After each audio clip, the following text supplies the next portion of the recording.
High everyone, good evening. আশা করছি তোমরা সকলে ভালো আছো। আমিও খুব ভালো আছি। আমার একটি ছোট্ট মিনি ব্লগে তোমাদের জানাই সাদর আমন্ত্রণ। আজ হচ্ছে 16ই আগস্ট। সেই দিনটি আমি গিয়েছিলাম আমার বাবার বাড়ি, মনসা পুজো ছিল, তাই আমরা ঠাকুর নিতে গিয়েছিলাম পালবাড়ি। সেখানে গিয়ে দেখি মাকে সাজানো ঠিক মতো হয়নি। আমি মাকে এবার শাড়ি আর কিছু গয়না দিয়েছিলাম, যেগুলো গোল্ডেন না, জুয়েলারি।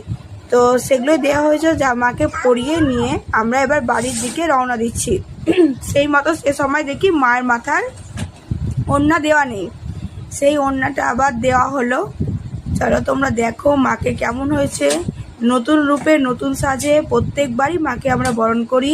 এটা আমাদের পরম সৌভাগ্য যে মা আমাদের গৃহে রয়েছে। আর মা আমাদের এই গৃহে বহু বছর ধরে রয়েছে, 27 বছর, দীর্ঘ 27 থেকে 28 বছর মায়ের পুজো।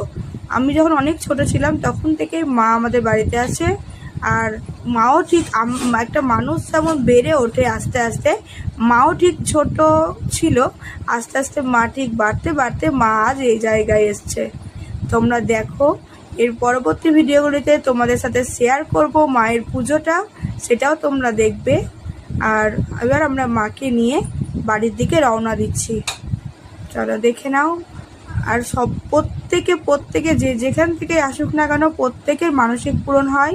যার ইচ্ছা ধরুন, মানে মায়ের কাছে প্রচুর প্রচুর পাঠান পড়ে, প্রচুর শাড়ি, যা মানে সমস্ত কিছু যার যেটা মানতি করে প্রত্যেকে দেয়। সোনা থেকে গয়না থেকে শুরু করে প্রচুর মায়ের কাছে পড়ে।